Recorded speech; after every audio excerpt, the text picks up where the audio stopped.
Today is 122 of the podcast, and I want to look at why faith gets tested. Why does that even happen to us?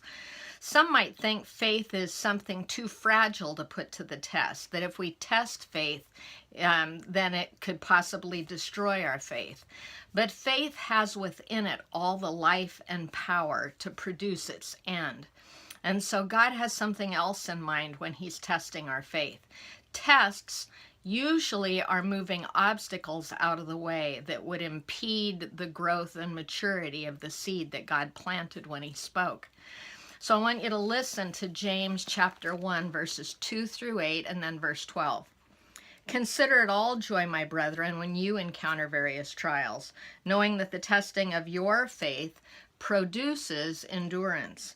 And let endurance have its perfect, the word perfect, maturing result, that you may be perfect and complete, lacking in nothing.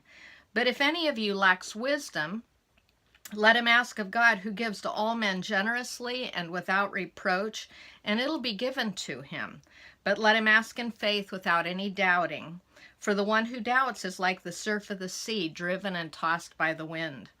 For let not that man expect he'll receive anything from the Lord, being a double-minded man, unstable in all of his ways. Verse 12.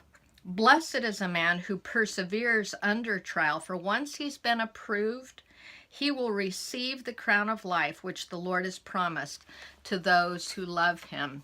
There is a process that we go through as we carry faith that brings us into a level of maturity that we didn't have before that test took place.